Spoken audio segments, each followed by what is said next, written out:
Honourable member for Vancouver East. Thank you very much, Mr. Speaker. I'm entering into this debate. First of all, I want to say that I certainly support the privilege motion before us. The reality is this, and what we learn and what we're seeing is that foreign interference is real. It is happening. It is happening right before our eyes. In fact, it's been happening for some time. Commissioner Hogue, in her interim report, indicated that in both the 2019 and 2021 election, that there had been foreign interference activities. What we learn as well is that those activities occur in a variety of different formats. And in some ways, I suppose, while I'm shocked to learn that members of Parliament are being targeted now this time through potential cyber attacks, what we know is that foreign interference tactics have been used in a variety of different ways. We know that the member from Halton Hills, was one of the first individuals that we learned how his family has been targeted, not because the government informed him in the proper format, but through leaks in the media. And it was only because of that, the escalation of the situation, that those other of us were informed that we were also being targeted. I learned much later that I am a target of Chinese foreign interference activities and had been for some time, and that in fact I would be an evergreen target, meaning to say that I will forever be targeted, as I understand is the situation. And now we learn 18 other members of Parliament have been targeted with cyber attacks. And that is the reality. The public hearing that the NDP has pushed for is so important and so significant. And in the interim report, what we learned with some of the testimony was shocking to me. Kenny Chu from Richmond, Steveston East were subject to foreign interference activities. Now, we'll never know whether or not those activities would have altered the outcome of the election in that particular riding. But notwithstanding,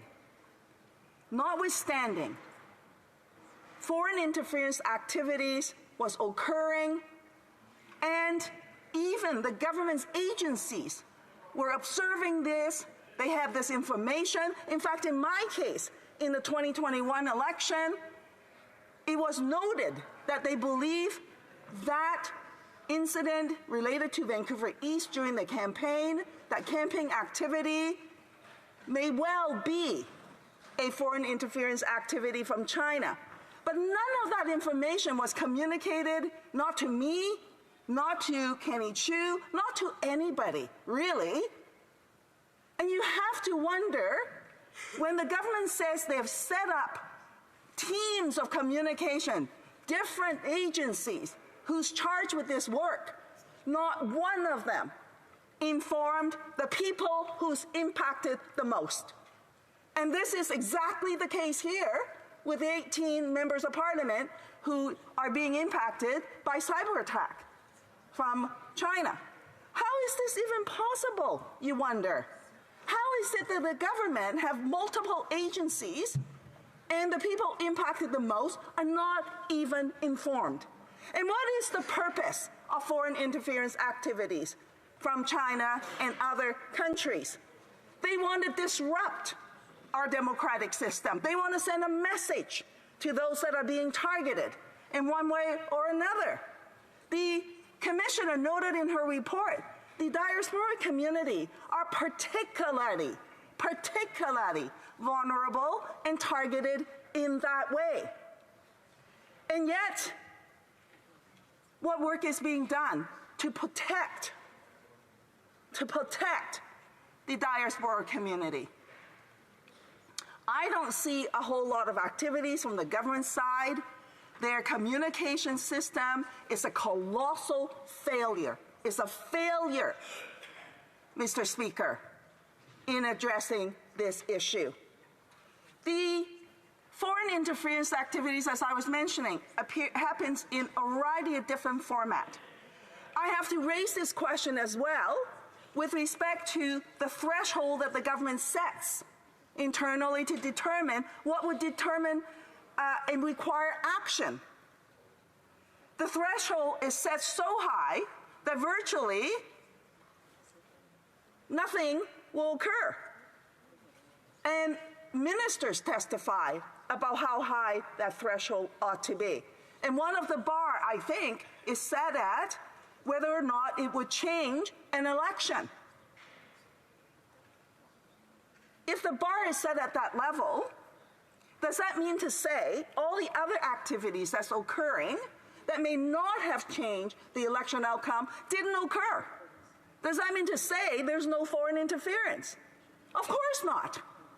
So the question becomes, for the government, what action will they take to address foreign interference activities and to take it seriously enough so that it would curb those activities, that it would send a clear message to those actors that this will not be tolerated by Canada? And what action will be taken to safeguard those who are being impacted? Now, I'm a member of Parliament, and in many ways, those of us who are members of Parliament, I would say, are privileged people. And we have, to some extent, some level of protection. But the everyday people, they don't. And they definitely need protection and deserve protection. I was just at an event this last weekend with Hong Kongers. And, you know, many people, and it was a cultural event, it was a celebration of Hong Kongers' culture, their practices, their business smarts, I would say, their entrepreneurship. There were people who were from high school who crocheted cool little items that they were putting on a table to sell. You know, there were other people who had a variety of different artisans putting their items forward. But there were also people who attended who wore masks because they were worried about being targeted, Mr. Speaker. In Canada, the government, after much pressure put on them, in my request for them to have a special immigration measure, a lifeboat scheme for Hong Kongers who are trying to escape the prosecution, the draconian national security law, and the most recently, Article 23, that's been passed in Hong Kong, where they're escalating arbitrary detentions and arrests, needing the government to take action on a special immigration measure. So many Hong Kongers came to Canada needing to be able to find safety. And they applied under this measure for permanent residence. Initially, the government processed those applications within 6 months. Is now to 21 months. Some of them, their study permit and work permits already expired. And people are in such fear about having to return to Hong Kong and then being out of status. Thank goodness the government just finally made an announcement this week to extend that program. Now, the government could have actually been even more efficient in that process and just automatically renew these expiring work permits and study permits. But instead, they decided to make everybody go through yet another round of application, spending resources, scarce resources, within IRCC, and instead of directing those resources in processing permanent residence applications in an expeditious fashion. But that's typical. The government always finds some other way to be less efficient. And so I want to raise this point because of how important it is to ensure that Hong Kongers are indeed able to get to a place of safety and not be sent back to Hong Kong. I want to turn back to the issue around foreign interference. As I was mentioning, Mr. Speaker, there are a variety of different ways. In my case, it was one particular event that had occurred that I am aware of, in any event, that I suspect that there were foreign interference activities because the information that was provided does not add up. And in this event, I made a complaint to the Office of Canada's Elections. I informed CSIS.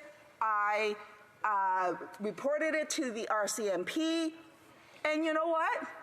I don't believe those agencies took this matter seriously. I don't think they investigated the matter seriously. And then the Office of Elections Canada closed the case and deemed that there was no foreign interference when they did not follow the money.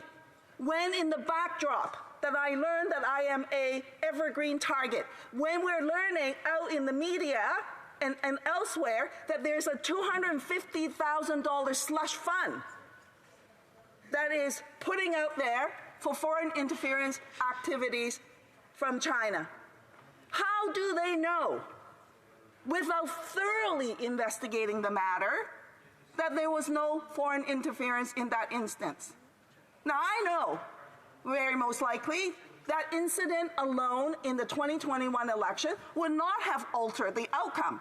I would still be elected because I won by a very big margin. But that's not the point, is it?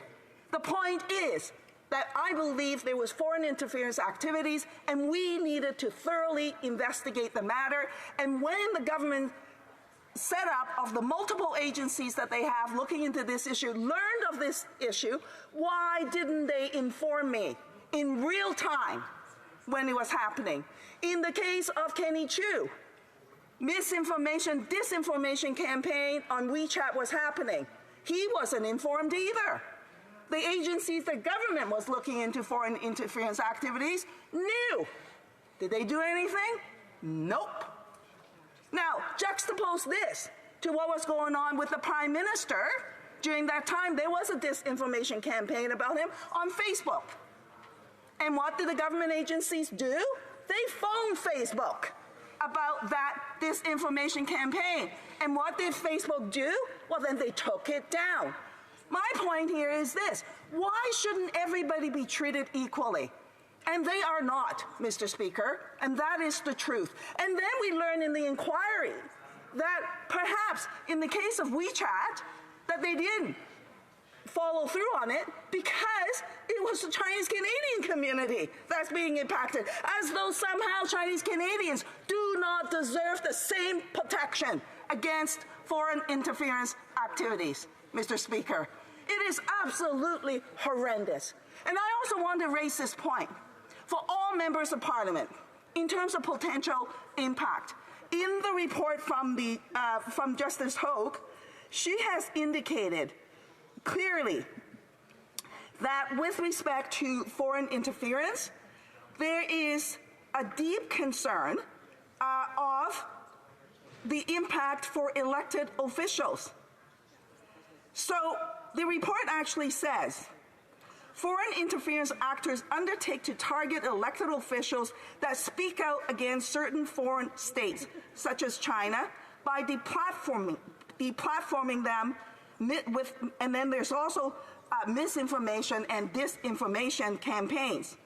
And the goal, of course, is to undermine their credibility, and this is what we saw, by the way, in the last two elections. Of note, the commissioner said that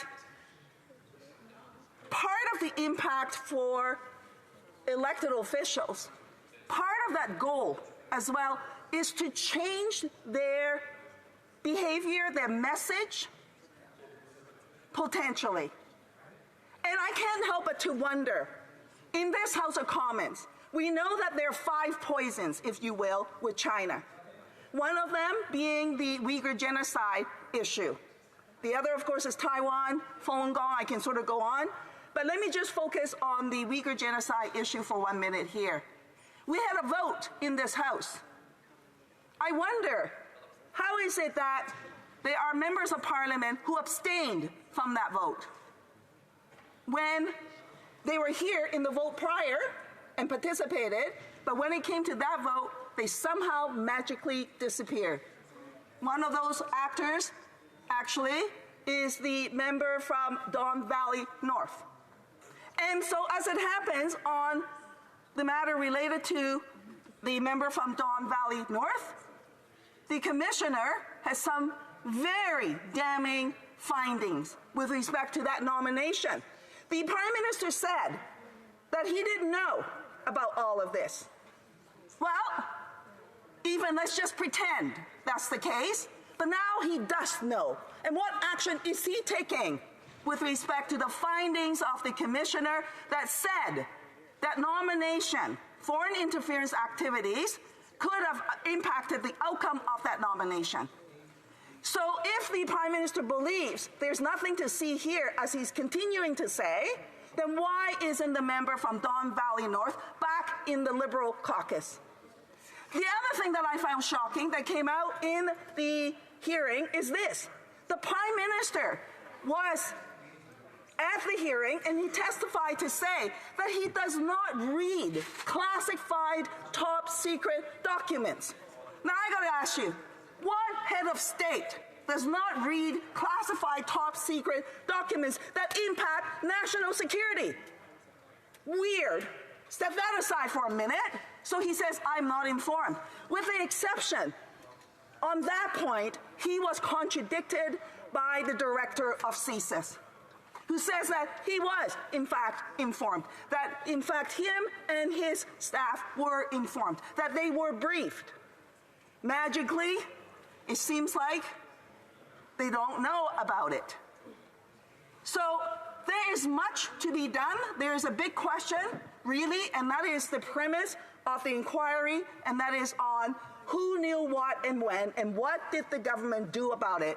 I am still waiting for, of course, the final report to come out, and I am excited to receive that. The next phase of the inquiry is going to be very much focused on the impacts and the issues related to that diaspora community who did not get a chance to fully participate in the phase 1 of the inquiry.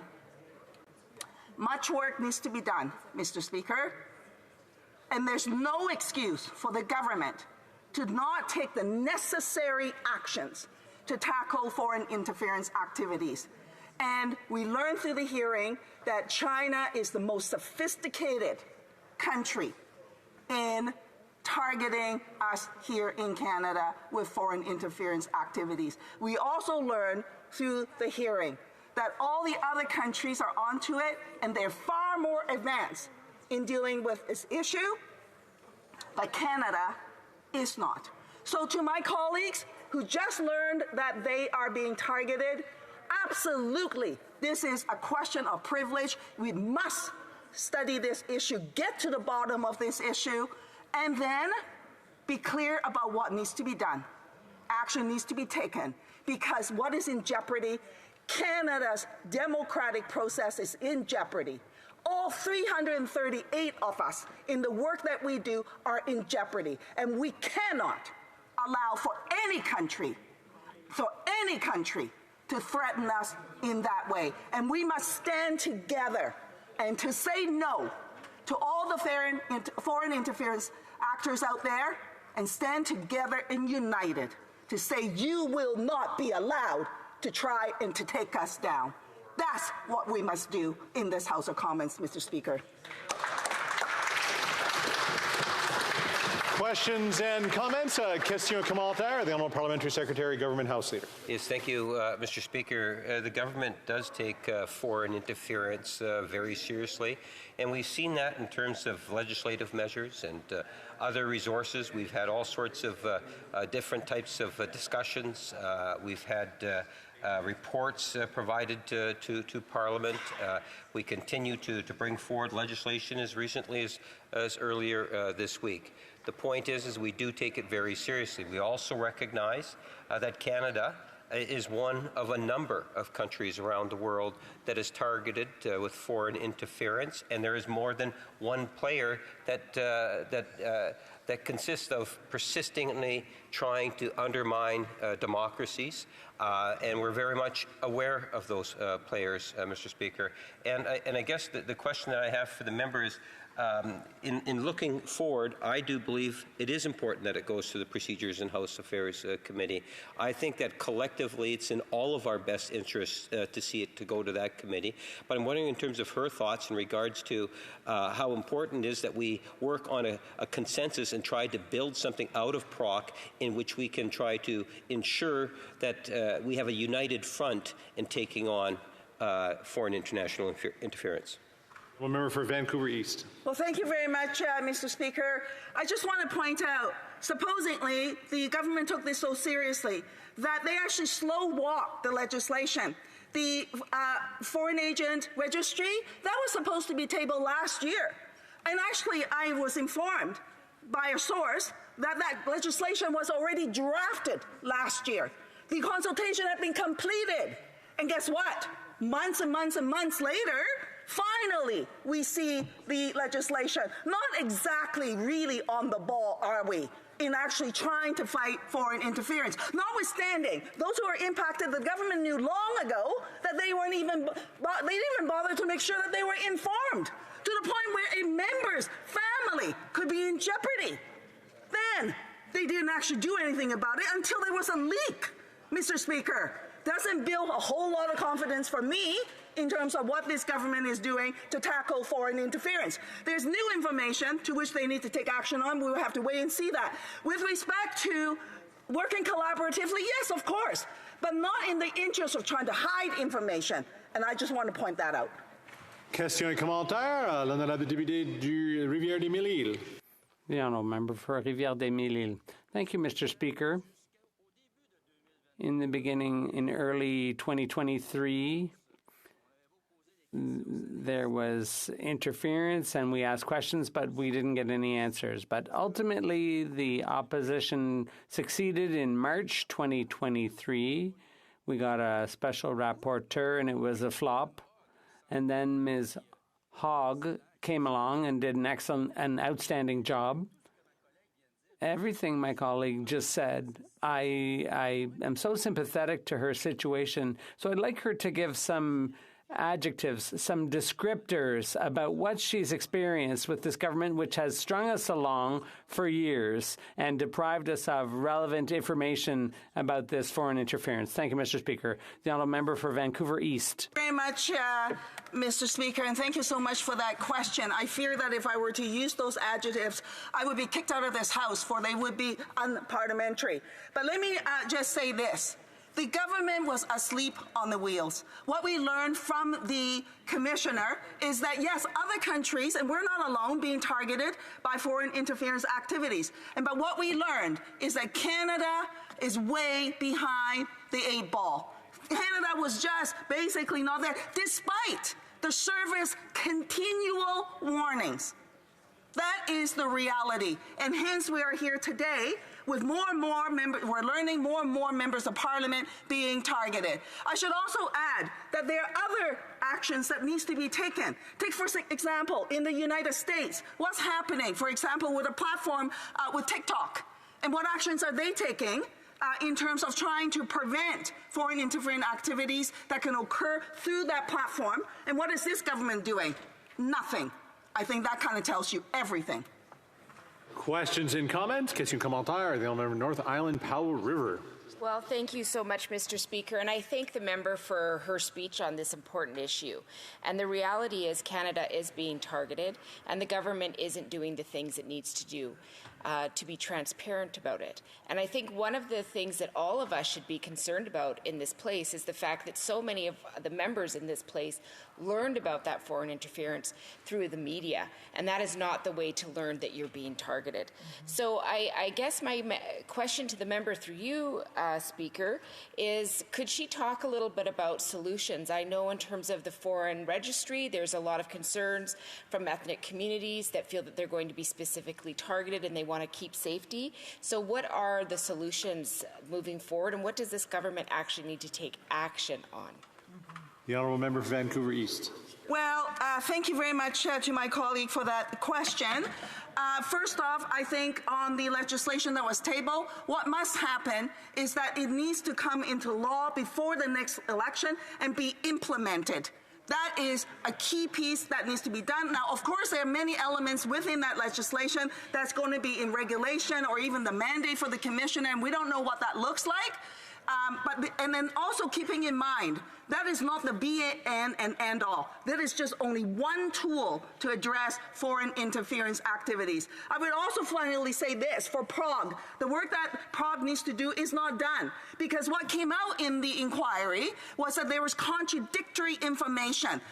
Katie Telford, on the one hand, told the committee that, of course, the Prime Minister reads all the confidential documents. Then the Prime Minister at the hearing said, I don't read any of them. So my question is, who is not telling the truth? We need to get to the bottom of this. They do not get to sweep this under the rug.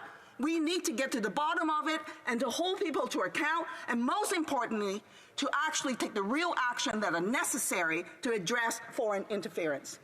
Questions and comments? The Honourable Member for Kitchener Centre. Thank you, Mr. Speaker. I think we are fortunate to have debate in this place like we just heard from the member for Vancouver East. I think we are lucky to be able to reflect on the words she shared with us this morning. I am deeply concerned to hear more as she shared about the double standard that exists for members in this place when it comes to foreign interference. And I would really appreciate hearing more from her. I understand she wants to see Bill C-270 move ahead quickly. My concern is this government is going to say, no problem at all, it's all going to be solved. C-270 will fix the issues we're having shared with us when it comes to foreign interference.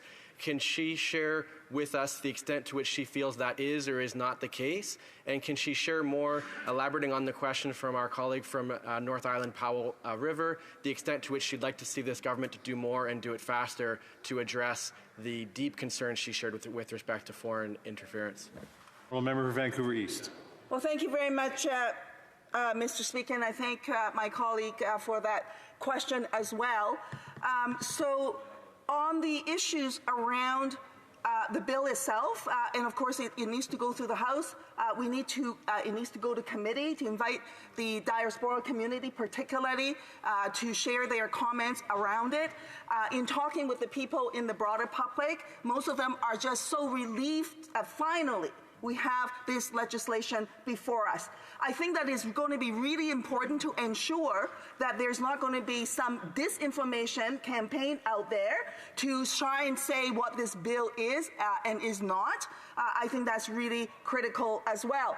So there's much work to be done to get this through the system. But I also want to really emphasize that bill in and of itself is not the answer to all of the foreign interference activities. We already know on investigation, and yes, the bill has created some offenses that will allow for potential prosecution, but you know, there's a lot of the aspects that hinges on other actions that the government can take. So, for example, nominations. On the question around nominations, and I've already highlighted the potential impact there for in the nomination that took place in Don Valley North. What action will the government take with respect to nominations? And then on the question around independence of these matters is also all the different agencies within government that frankly are not exactly independent as well that needs to follow up on foreign interference activities.